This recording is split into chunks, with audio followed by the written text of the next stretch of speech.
Okay, everybody. So we are back. This is Brad Climer again, and I have the pleasure of getting a chance to visit with Ian Baker. Ian, how are you doing? I'm very well, Brad. I'm very well. How are you? Awesome. Again, I'm bringing this up, but it's almost like my mother telling me to clean my room. You can't say it enough. At the end of the summit, there will be an email that comes out with a QR code, and so you can get on that QR code. You can go to Ian's information site on the email, and you can find out how to contact Ian, how to engage with him, and possibly down the road hire him. Ian and I were just talking about mentors and colleagues, and he has come up with some of the brightest men in the country, and some of the brightest men in the world, actually. So, Ian, if you would give us a little bit of your backstory. You can go back as far as you want. This morning, Tim went all the way back to when he was 6 years old. But I'm going to give you liberty there, and then after you tell us a little bit about your backstory, bring us where you are now, and tell us a little bit about your company before we start the interview, if you don't mind. Yeah, will do. So I won't quite go back as far as 6 years old, but what I will do is I'll go back to when I was 16. In the UK, you do your sort of what they call GCSEs at 16, your first set of exams. Now, at that point, I was playing a lot of golf, and got to the point where I was low single figure handicap, very low single figure. And I turned to my parents and said, I want to be a golfer. And I turned to the professional that was coaching and mentoring me at the time, and he gave me my first bit of great advice. And he said, go and get yourself educated and then come back. So I went and did the next level of exams. I went and did my A-levels. And went back in 2 years' time. I was still playing a lot of golf, still low single figures. And my dad said to me, are you sure you want to be a golfer? Can you be a golfer? Can you be the best you can be as a golfer? Or should you try something else? And I thought about that long and hard. And I decided to give up on the golf, not playing, but give up on the dream of being a golfer. And I applied at the age of 18 for 2 jobs. One was at Boots, which was a big organisation in Nottingham, where I'm from, global organisation. And the second company was a clinical trials business based in Nottingham as well. I don't know how I managed it. I got both job offers. So I chose Boots because it offered me, because it was global, because it was massive, offered me the opportunity for me to think about my career a little bit more. And I took a job in the labs. I was working in the labs with microbiology, but I always knew that wasn't going to be where I wanted to end up. And after 2 years, I just fought my way through the Boots organisation to get to the jobs that I thought would bring me satisfaction. And I have to say, in leading my way up to where I am now, and I've worked with the Boots organisation for 12 years. I did a couple of years working for Cardinal Health, which is a big US organisation. I did work for Reckitt Benckiser, a subsidiary of Unilever. And then I went to work for a company called Alba, which most people won't know in the US, but certainly would know around the UK and Europe, because they owned a big electronics business. And I went to work directly for the chief exec running his medical devices division. And I did that for 5 years, nearly 6 years, and turned it from a fledgling £300,000 turnover business. And when I left in 2016, it was doing good 7-figure business. And all the way through those last 30, the last 20 years, I've been in business nearly 30 now. Those last 20 years were really the ones where I started to listen a lot to mentors, people who were just throwing advice at me, and I soaked it up like a sponge. And I took a commercial direction. So I started to get into sales, buying, negotiating, and just loved it all. I just loved the whole, I suppose I'm a competitive guy. So the golf, the cricket, the football, all the sports that I played just made me very competitive. And you probably shouldn't see buying and selling as competitive, but it is, and you want to win. and you want to win in negotiations. So right. That's why I love doing that side of things. And I grew that business, that medical devices business, because that's the place where I think I've made the most impact. Is I grew it just through hard work, tenacity, not giving up, knocking on doors constantly to get the products and the brands into those retailers that were important to me, and we turned the business around. And I got to a stage where I thought, now's probably a good time. I could have stayed in the business and kept running it as MD. We had an office in Hong Kong. I was doing a lot of travel, and it was quite draining. I just thought, now's probably a good time before, the good information started falling out my ears, is to start passing that on. And I decided to quit my day job and start working as a coach, a mentor, and a consultant. Huge leap. You go from earning a decent salary to starting from scratch. But I knew in my gut that's what I wanted to do. I told my wife, who I met when we were 16, we got married when we were 23. I told my wife very early days is that I always wanted to run my own business. And it took me a long while to get there. Some people do it straight away, but I went through and did what I wanted to do. And now here I am. I've got my own consultancy. I'm a director of 3 other businesses that I've started, and I'm a non-exec director of another couple of businesses as well in the UK. And that's what I love doing, and that's the cut and thrust of why I'm here today, is because I've wanted that ambition of having my own business, but you've got to get the timing right, and I think it's right now. Well, it sounds like you came into the entrepreneur world with lots of equity. And I'm just going to tell you, sometimes people who've never worked for a major corporation don't understand what's involved with it. And each of them can be different. And it is a real eye opener. I have a really bad golf joke if you want to hear it. Yeah, go for it. I've heard loads. So you're in the low single digits, which is, everybody on this summit doesn't want to play golf with you at all, because we're all hackers. But there was a saying. I was in an office one day, and it says, if you shoot over 85, you have no business on a golf course. If you shoot under 85, you have no business. So anyway. It's very true. But I tell you what, Brad, I've done a lot of business on golf courses over the years. And there's a good substitute for it. So, I've done my consultancy now for 4 years, and I've been a coach, I've done the mentoring. But for me, Brad, there was a really pivotal moment last year.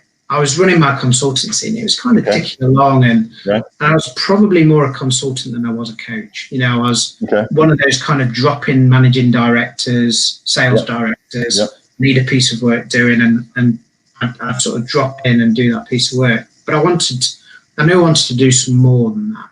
And unfortunately, very suddenly, my mother passed away early last year. It's nearly 12 months now. And that was the one thing, it kind of shook me.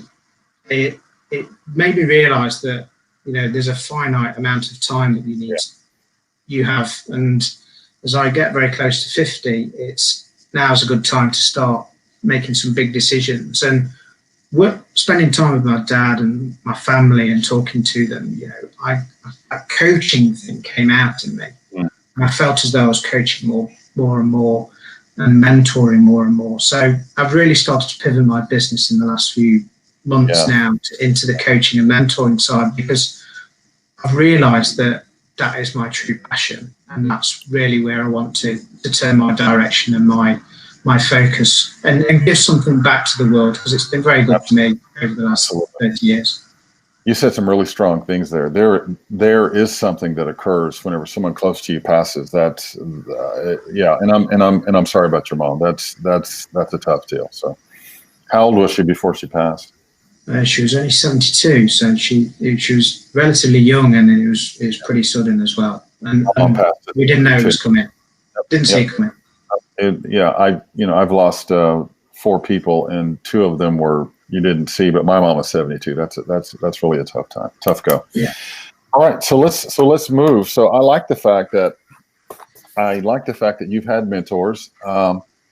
I like the fact, whenever you're saying you went from a consultant to a coach, I mean, I sometimes think of a consultant as someone that handles tactics and a coach as someone that handles the overall strategy. But to me, you've got a real feel of being a mentor. You're a very subtle person.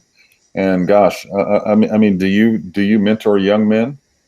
I'm just curious. No, I've certainly in the last 12 months and probably the last 18 months is that I've taken on mentoring a couple of people who are under 25, and I am not charging them a bean for that advice. I do a lot of work with the local universities in Nottingham. So there's 2 very big universities in Nottingham.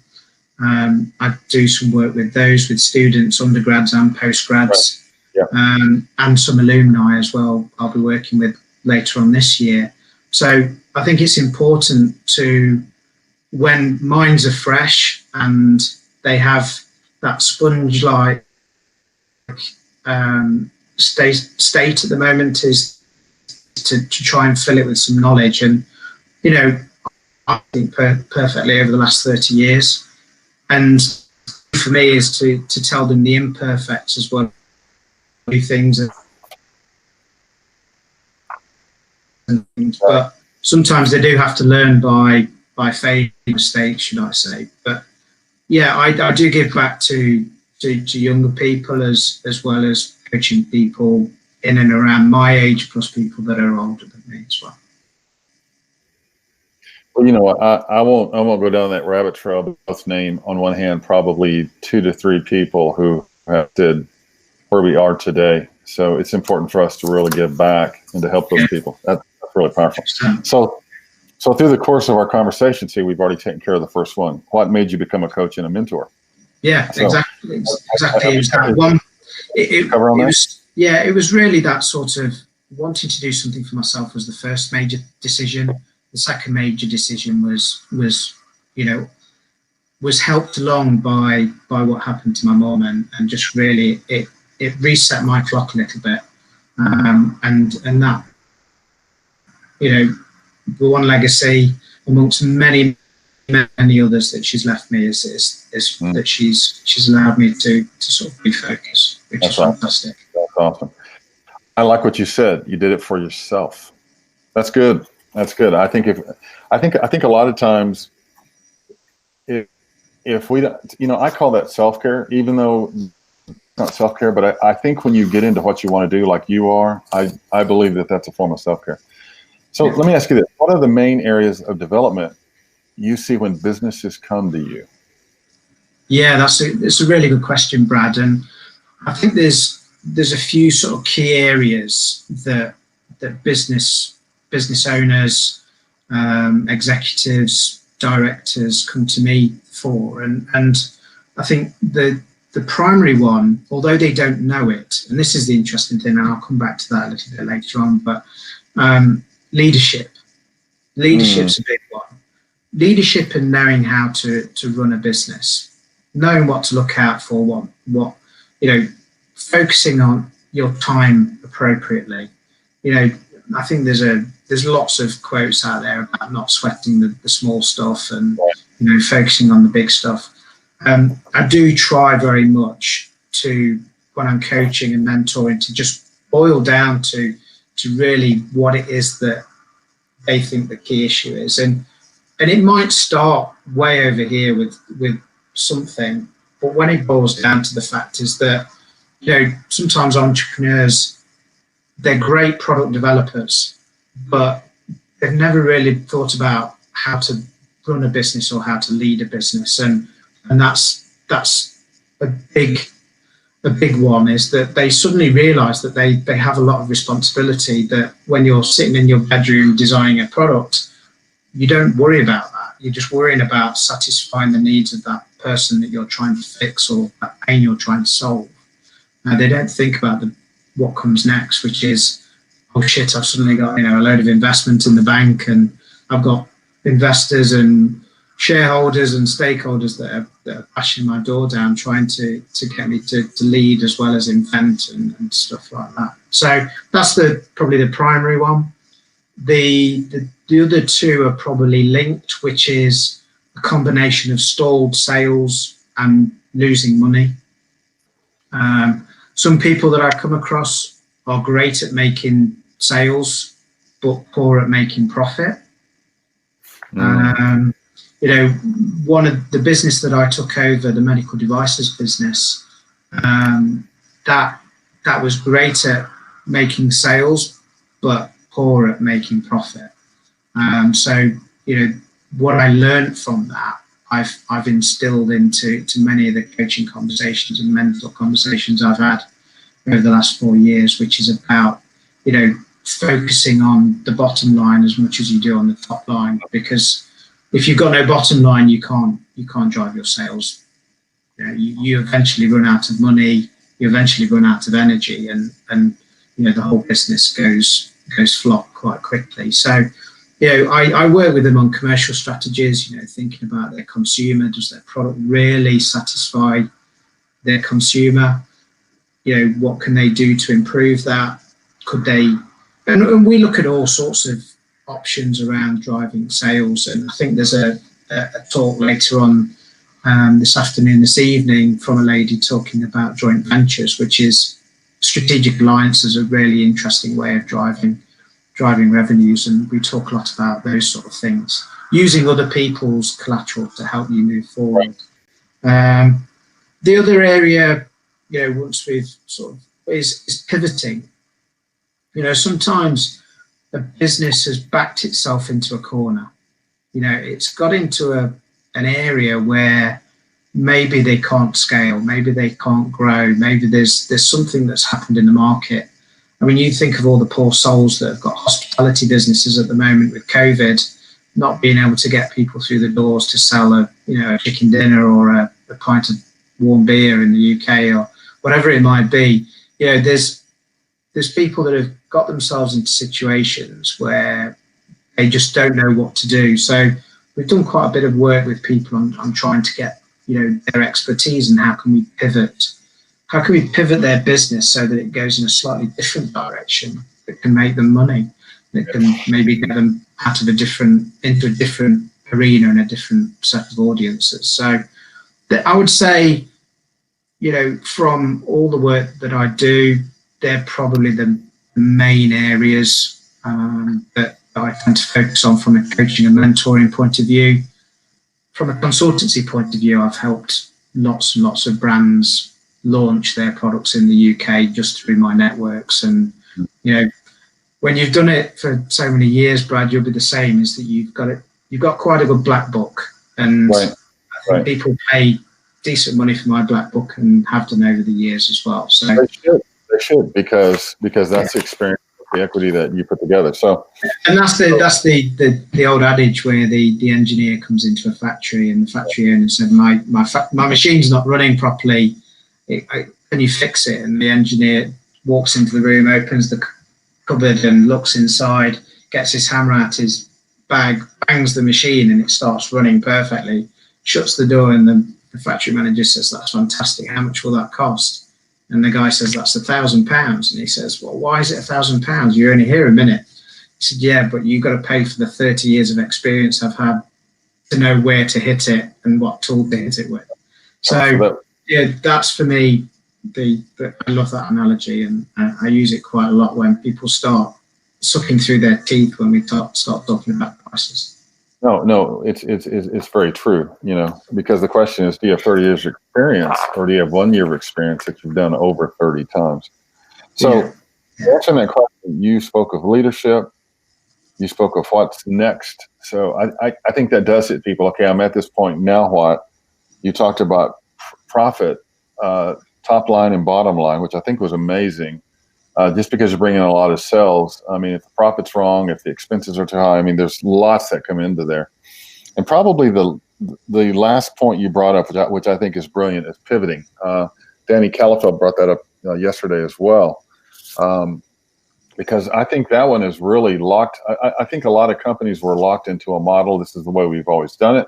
Mm-hmm. And know what? Guess what? You can't have an open event. You can't have people walk into your, you can't have people walk into your business.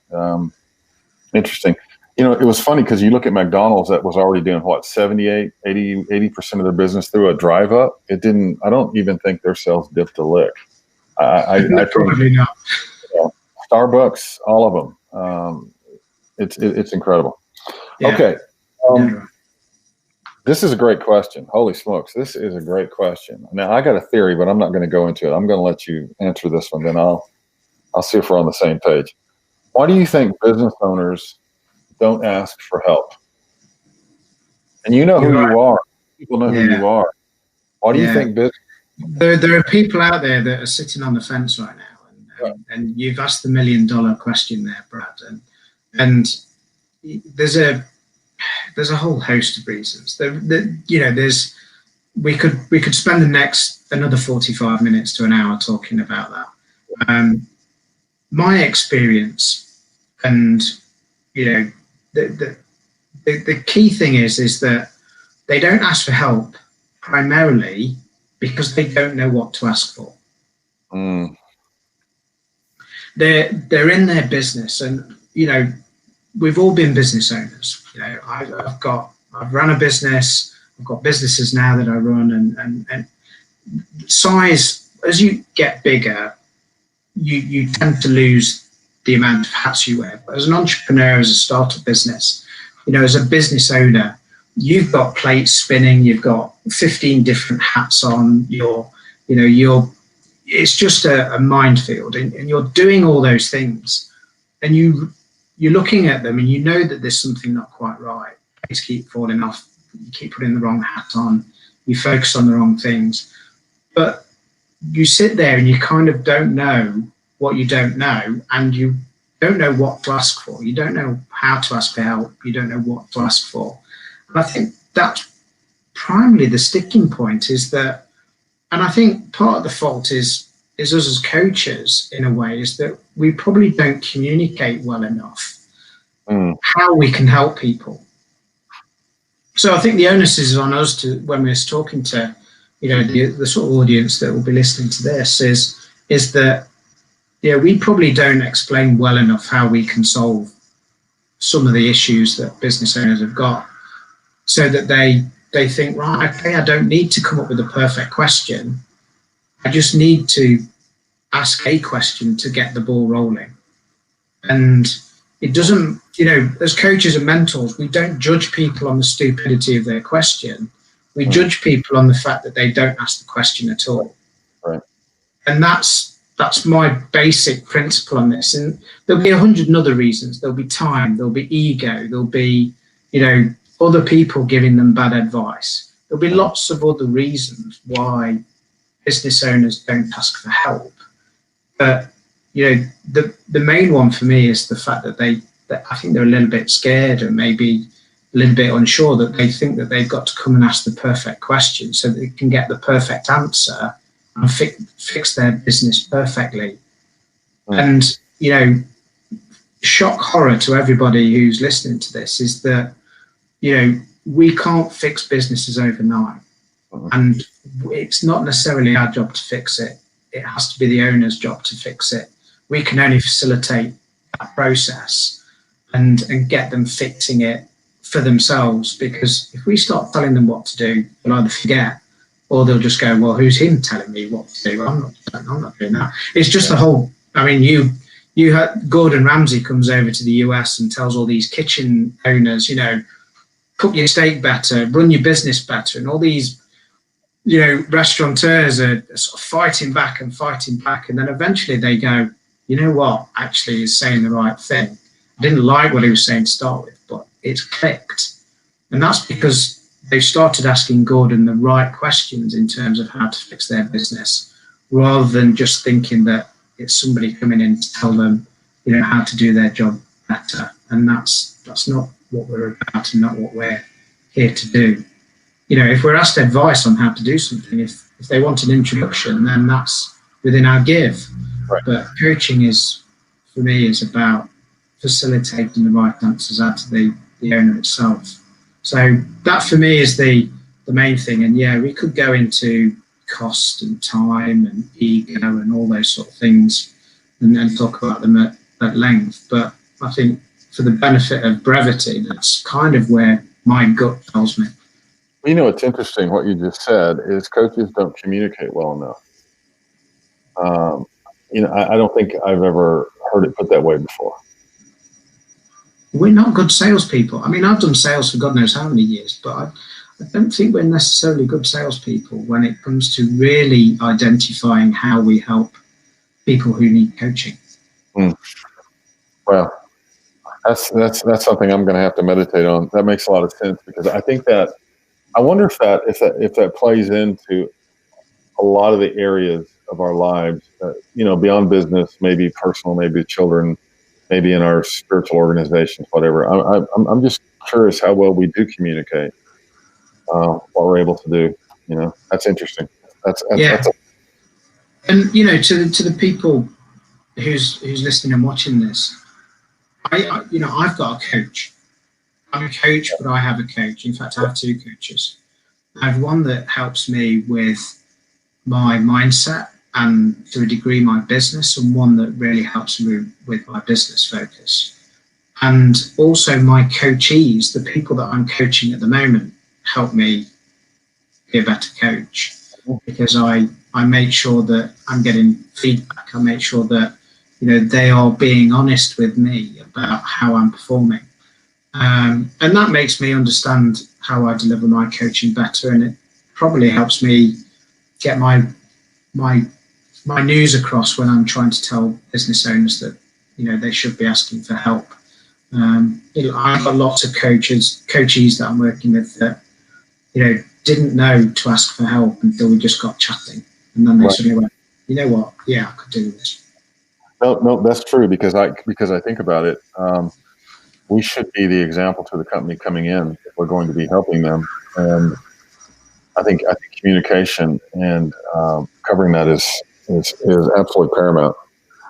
Number 4, what types of help are available to entrepreneur and business owners? Now, this is a huge question. Holy smokes! What types of help are available to entrepreneurs and business owners? It's very simple for me, and it boils down into 4 key areas. Okay. And it goes for me in sort of levels of seriousness, okay, if you can call it that. But the most serious piece of help that a business owner may require, and it's deep rooted on the fact that they might be broken, is that they may need to admit to themselves that they need to go for counselling. Now, the one important thing that I should say is that with a punch. Yeah. The one thing that I would say categorically is that coaches aren't counsellors. Right. Coaches look forward, counsellors, trying to work on what's happened. So I think, business owners can get counselling. Next level down from that is coaching. So specifically being coached on whether or not they want to improve their business. One person that I'm working with at the moment is a mid-level executive in a massive organization who wants to rise through the ranks. And he wants coaching on how to improve his abilities so that he can get promotion and move up through the stages. That's pure coaching. And then the next area for me after that is mentoring. So, a business owner can just take on a mentor, which tends to be a bit more informal. It's more likely to be the mentor giving advice because they have the experience and the expertise. My background is healthcare, med tech, biotech. So, most of the companies that I will mentor, business owners, will come from that space. They'll be healthcare or biotech owners. And they'll be saying, what do you know about the subject that can help me? I can learn from you in 5 minutes, or it can take me a week to figure this out. So, that's the other area. And then the final area that entrepreneurs and business owners don't think, and that's outsourcing, is just get a consultant in to take on some of the things that you're not good at. If you're a great inventor, and I've met some brilliant brains, professors, surgeons, some brains that, you know, are this wide and but you ask them to sell something and they don't know what to do. You ask them to buy something. You ask them to look at a balance sheet and they're just, you can see their eyes glaze over. And I just think, you know, one area is that, you know, if you don't know how to do it, find somebody who can help you do it for you and do it well, so that you get a return on investment. You know, if you set your contracts properly and you set your objectives properly with these people, you will get a return on investment. If you take people in and just drop them in a chair and say, off you go, you'll lose money. It's as simple as that. But if you set, it's the same with coaching, mentoring and consultancy, is you set the objectives of what you want to achieve from that person, you will get your return on investment. And, you know, I've written a guide, just top 10 tips really, which is available on my site, which is just, these are the things that you need to do when you're taking on external help. And, you know, I kind of qualify what each area is. So entrepreneur, you know, mentor, coach, counseling. And then I just give, you know, very simple 10 tips, just to, these are the things to focus on to get the most out of them. Because once you've asked for help, you know, which is the hard bit, the second hardest bit is then finding the right help. The third hardest bit is making sure that you get a return on investment from that help. So, you know, if you can smash those three things, they will make a huge difference to you and your business. If you mess one of them up or two of them up, then you'll end up being disappointed. And I'm sure there's a few nods in the audience when I say this, in as much that, you know, we've all done it. We've all took somebody on and we've been disappointed because we've not got the results. And it has to be up to us. You know, if they're not employed by us, we have to make sure that they're focused on us. That's excellent. So what's the name of the guide? The what, sorry? What is the name of the guide? Yeah, it's just, I think it's on my website. It's the top 10 amazing tips to, I'll tell you what, let me not guess at this. It's 10 amazing tips. If I can get it up there, come on. 10 amazing tips for getting the most from your external help. So I just run through it and tell people very simply how to you know, take people on like me and how to get the most out of people like me. And if you do that and you do it well, you'll be rewarded for asking for help. Excellent. We will. Don't let me forget before we get off. Let's make sure that we give them your website, and of course we're gonna send them some information. I never looked at the counseling piece, but I can remember talking to people walking away thinking they need counseling. Like, what issues you have, I can't help you with. But yeah, great point though. I was kind of, you know, I was like, man, you're meddling now, dude. But the reality is, if they're not in the right headspace, it's hard to help somebody who's not in the right place. Yeah, I mean, I've turned somebody down for coaching because coaching wasn't what they needed right then.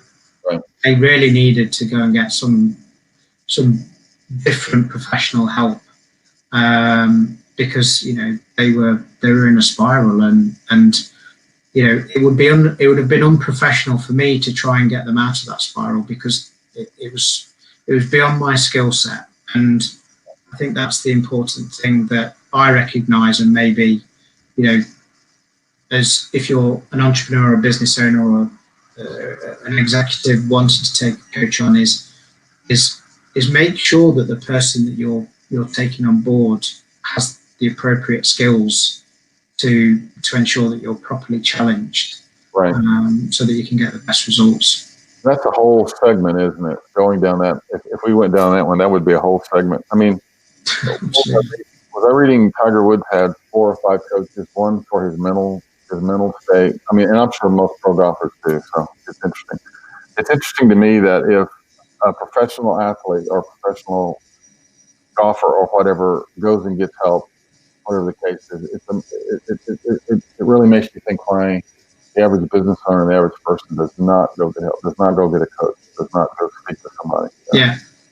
Or at least somebody who's where you want to be. I mean, at least take somebody to lunch and say, how'd you do it? What's going on? It's bad. I agree completely. And, Tiger Woods, arguably one of the best golfers in the world, in history, getting close to Jack Nicklaus. He has a coach. He has somebody who stands behind him watching him hitting golf balls, and the guy hits golf balls for fun brilliantly, but he still has somebody behind him. And Tiger Woods 30 years ago, when he was 15, 16, his coach would have been telling him more about the technique and giving him more advice about how to hit the ball.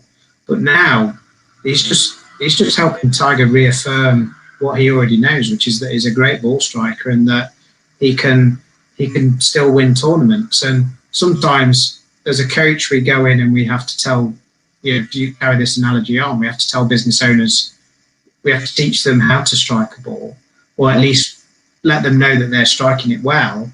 And then sometimes we just have to go in and do a bit of ego stroking and say, you're doing this right. Just keep doing what you're doing, because if you stay on this path, you'll deliver. Right.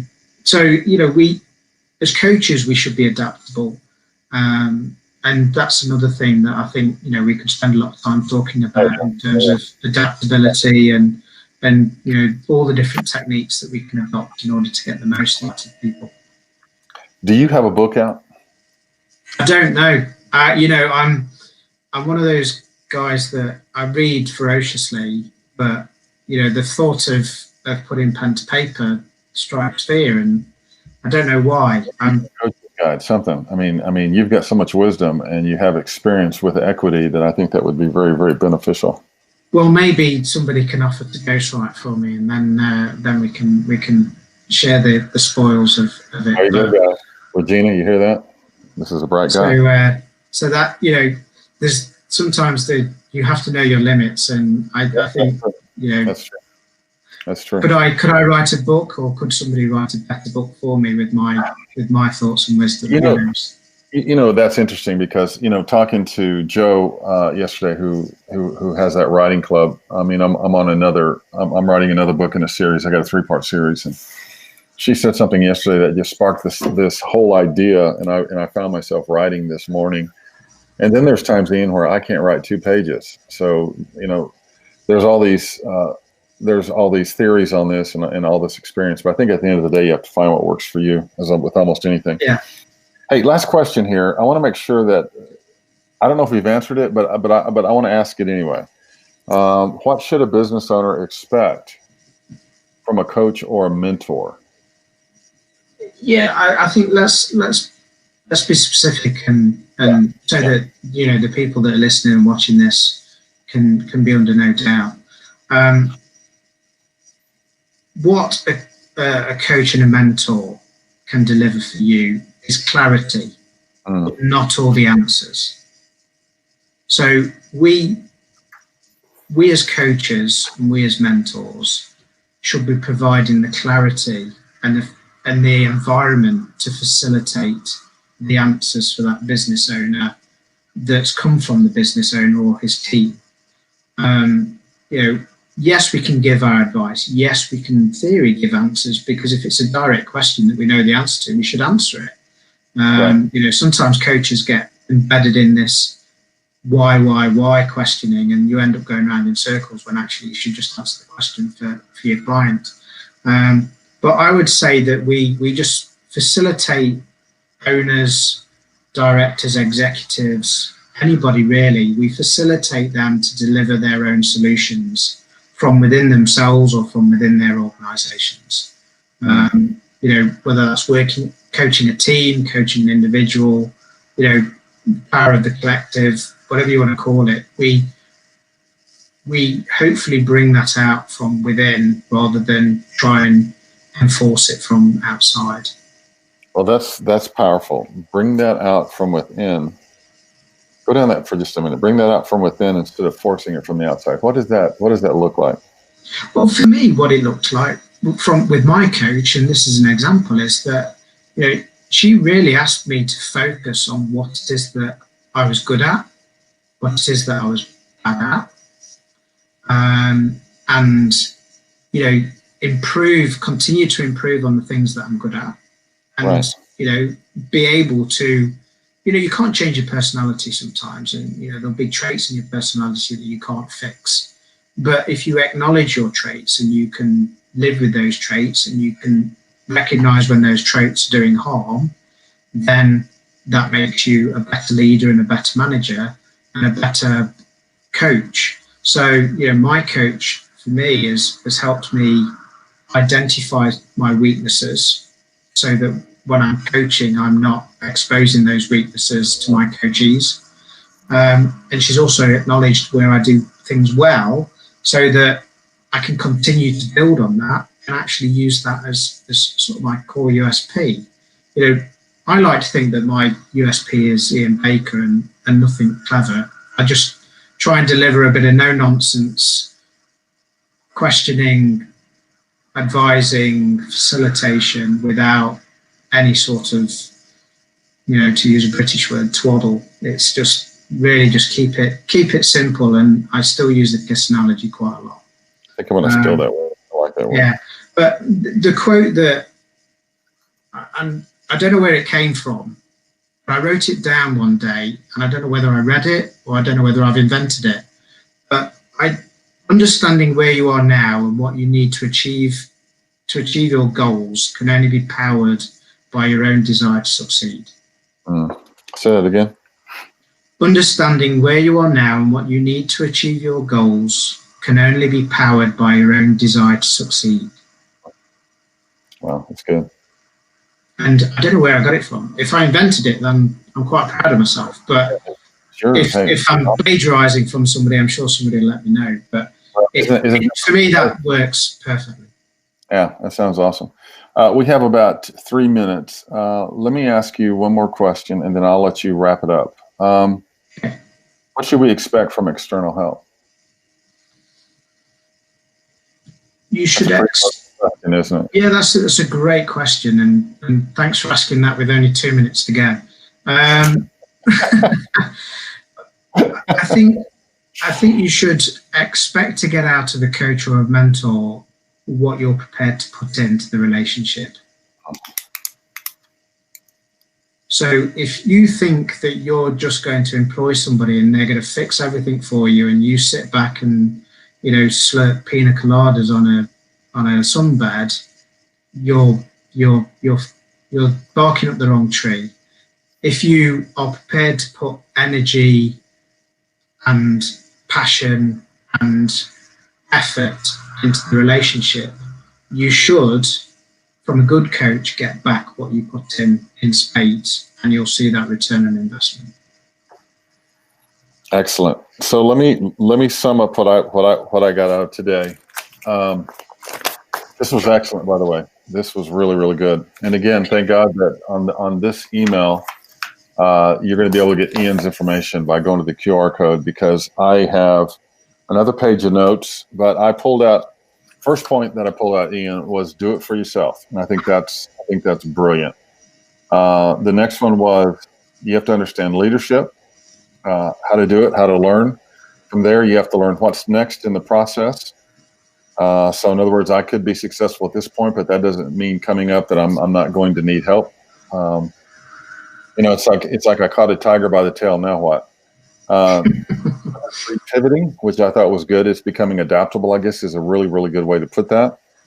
Number 4, for all of us coaches, we may need a Band-Aid for number 4.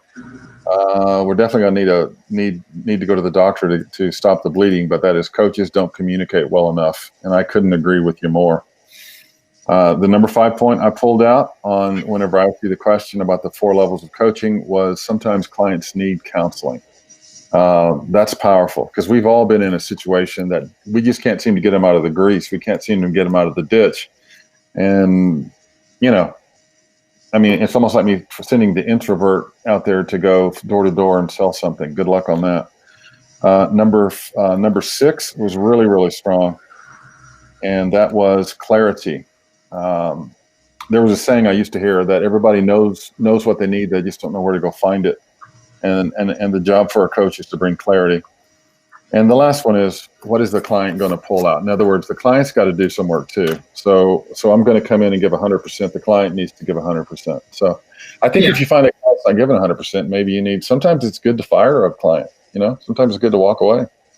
Yeah, you sometimes you just have to have that strength of conviction to say to the person that you're coaching, look, you're not putting the work in. If you're not putting it in, then you won't get the results. And I don't want to be the fall guy here. Nope. Yeah. So the name of Ian's company is Ian Baker Consultancy. ianbakerconsultancy.co.uk, and all my information is on there. You can get in touch with me on there. I've got my LinkedIn. You can contact me on there as well. Just Ian Baker and Ian Baker Consultancy on LinkedIn. So there's plenty of places you can get a hold of me. And what I'll do after this is that I'll put those top 10 amazing tips, and I'll make them visible and available to anybody on this or after this call, so that they can go and download them. Also, Monique can probably help you with that. Monique and Regina, and they can tag that in the email as well. So Ian, thank you for the time. It's an absolute pleasure. I enjoyed it very much, and I wish you the best. Hope I get a chance to chat with you again in the future. And best in business success, and keep mentoring those young men, man.